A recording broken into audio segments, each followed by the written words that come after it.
सवाल, पिछले कुछ महीनों में क्या ऐसा लगा है कि कुछ भी ठीक से नहीं चल रहा? छोटी छोटी चीजें भी मुश्किल लग रही हैं। जो प्लान बनाते हो वो डिले हो जाता है। जो लोग पास थे वो थोड़े और दूर हो गए हैं। और किसी ने आपसे कहा, भाई तुम्हारी 7.5 चल रही है, और उसके बाद आपने डर के मारे गूगल किया और जो मिला उसने आपको और डरा दिया। 7.5 साल का बुरा वक्त, सैटर्न का कोप, कुछ भी ठीक नहीं होगा। लेकिन यहाँ एक चीज़ है जो कोई नहीं बताता। आपने मेरी पिछली वीडियो देखी है, वो नंबर 4 और 7 वाली, तो आप ऑलरेडी जानते हो कि मैं फियर बेस्ड एस्ट्रोलॉजी में बिलीव नहीं करती। और आज मैं आपको बताने वाली हूँ कि 7.5 एक्चुअली में है क्या, आपके मूलांक से उसका क्या कनेक्शन है, और सबसे ज़रूरी, क्या ये सच में उतनी डरावनी है जितनी लोग बोलते हैं। वीडियो के एंड तक आप खुद जज करना। नमस्कार दोस्तों, मैं हूं आपकी डॉक्टर अनुषी और स्वागत है आपका ऑरा कॉस्मिक्स में। आज का टॉपिक थोड़ा अलग है क्योंकि ये सिर्फ न्यूमरोलॉजी नहीं है, ये एस्ट्रोलॉजी और न्यूमरोलॉजी दोनों को एक साथ जोड़ता है। और जब मैंने अपने कमेंट्स पढ़े पिछली वीडियो में, बहुत सारे लोगों ने पूछा नंबर 4 और 7 तो समझ आया, लेकिन 7.5 का हमारे मूलांक से क्या लेना देना है, तो आज वही क्लियर करते हैं। पहले थोड़ा ग्राउंड वर्क कर लेते हैं 2 मिनट का, फिर सीधा टॉपिक पर आ जाएंगे। 7.5 एक एस्ट्रोलॉजिकल पीरियड है। ये शनि यानी सैटर्न के ट्रांजिट से जुड़ी हुई है और न्यूमरोलॉजी में शनि का नंबर होता है 8। तो अगर आप 8, 17 या 26 को पैदा हुए हैं तो आपका मूलांक ऑलरेडी शनि से डायरेक्टली कनेक्टेड है। और ये वीडियो स्पेशली आपके लिए इम्पॉर्टेंट है, लेकिन यहाँ एक मिसकंसेप्शन है जो मैं अभी क्लियर कर देती हूँ। 7.5 सिर्फ मूलांक 8 वालों को नहीं होती। ये एक एस्ट्रोलॉजिकल साइकिल है जो हर इंसान के साथ लाइफ में कम से कम एक बार, कभी कभी 2 या 3 बार भी ज़रूर आती है, चाहे आपका मूलांक कुछ भी। तो अगर आपका नंबर 8 नहीं है फिर भी ये वीडियो मिस मत करना, क्योंकि मैं वीडियो के मिडिल में आपको बताने वाली हूँ कि आपके स्पेसिफिक मूलांक के हिसाब से 7.5 को कैसे हैंडल करना है। तो पहले समझ लेते हैं कि 7.5 एक्चुअल में है क्या। वैदिक एस्ट्रोलॉजी में शनि सैटर्न सबसे स्लो मूविंग ग्रह है। एक राशि में वो लगभग 2.5 साल रहते हैं और पूरा एक चक्कर यानी सारे 12 राशियों से गुजरने में उसे लगते हैं तकरीबन 29 से 30 साल। अब 7.5 शुरू होती है जब शनि आपकी चंद्र राशि यानी मून साइन के ठीक पहले वाली राशि में एंटर करते हैं। फिर वो आपकी खुद की चंद्र राशि से गुजरते हैं और फिर उसके बाद वाली राशि से। 3 राशि हर एक में 2.5 साल, टोटल 7.5 साल, इसलिए नाम है 7.5। अब यहाँ लोगों को सबसे ज्यादा डर क्यों लगता है? क्योंकि ये चंद्र को टच करता है और वैदिक एस्ट्रोलॉजी में चंद्र होता है आपका मन, आपके इमोशंस, आपकी इमोशनल क्लैरिटी, आपका मेंटल पीस। तो जब शनि जो डिसिप्लिन और कर्मा का ग्रह है चंद्रमा के पास से गुजरते हैं तो सिंबॉलिकली ये होता है कि आपका मन और आपकी रियलिटी के बीच एक टेस्ट शुरू हो जाता है। लेकिन यहाँ एक चीज समझना बहुत जरूरी है। जैसा मैंने राहु केतु वाली वीडियो में बोला था, ये पनिशमेंट नहीं है। शनि को वैदिक ट्रेडिशन में कहा जाता है कर्मा कारक, कर्म का टीचर। वो पनिश करने नहीं आते हैं, वो आते हैं अकाउंटेबिलिटी देने। जो काम आपने सही किया उसका फल देते हैं और जो काम अधूरा या गलत था उसका लेसन देते हैं। तो 7.5 बुरा वक्त नहीं होता है, ये एक सिलेबस है और हर सिलेबस की तरह अगर आप उसे सीरियसली लो तो आप उसे पास करते हो, कुछ सीख के निकलते हो। अब 7.5 एक सीधी लाइन में नहीं चलती, ये 3 फेज में आती है और ये समझना इम्पॉर्टेंट है क्योंकि हर फेज अलग तरह से काम करता है। पहला फेज राइजिंग फेज, जब शनि आपकी चंद्र राशि से पहले वाली राशि में होता है। इस फेज में अक्सर रिलेशनशिप टेस्ट होते हैं, स्पेशली एल्डर्स के साथ या फादर फिगर के साथ। ये सेटअप फेज है, लाइफ आपको धीरे धीरे प्रिपेयर कर रही होती है। दूसरा फेज पीक फेज, जब शनि एग्जैक्टली आपकी चंद्र राशि में होते हैं।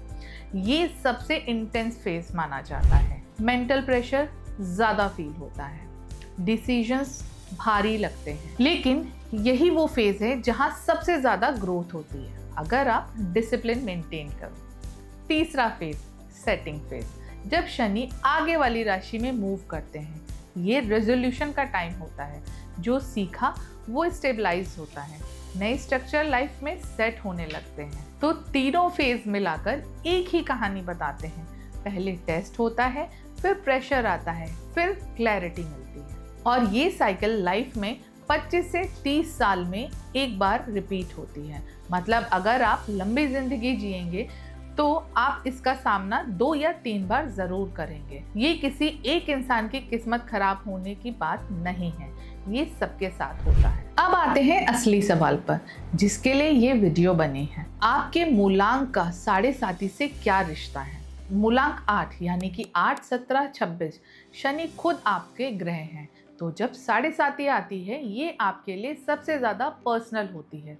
लेकिन एक अच्छी बात है, शनि अपने ही नंबर वालों के साथ यूजुअली ज़्यादा फेयर होते हैं। अगर आप डिसिप्लिन और एथिक्स के साथ चल रहे हैं, ये आपका अपना ग्रह है।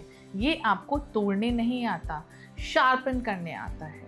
मूलांक 1, 2, 4, 5 सूर्य, चंद्रमा, राहु, बुध, इनके लिए साढ़े साथी ज़्यादा आइडेंटिटी टेस्ट की तरह फील होती है। स्पेशली मूलांक 2 जिनका ग्रह खुद चंद्रमा है, उनके लिए ये फेज इमोशनली सबसे ज़्यादा इंटेंस होता है, क्योंकि शनि सीधा उनके रूलिंग ग्रह को टच कर रहा होता है। मूलांक 3, 6, 9 यानी कि गुरु, शुक्र, मंगल, इनके लिए साढ़े साथी थोड़ी स्ट्रक्चरल होती है। करियर, फाइनेंस या लॉन्ग टर्म प्लानिंग में चेंजेस इस फेज में आते हैं। डिस्कम्फर्ट होता है, लेकिन ये चेंजेस यूजुअली लॉन्ग टर्म में फायदे देते हैं। अगर मूलांक 7 की बात करें यानी कि केतु की, इंटरेस्टिंग बात, केतु और शनि दोनों डिटैचमेंट सिखाते हैं, बस अलग अलग तरीके से। तो जब 7 वालों की साढ़े साथी आती है, उनका स्पिरिचुअल पुल और भी स्ट्रांग हो जाता है। बहुत सारे 7 वालों को इस फेज में मेडिटेशन या स्पिरिचुअलिटी की तरफ अचानक खिंचाव महसूस होता है। तो देखा आपने, साढ़े साथी सबके लिए सेम नहीं होती।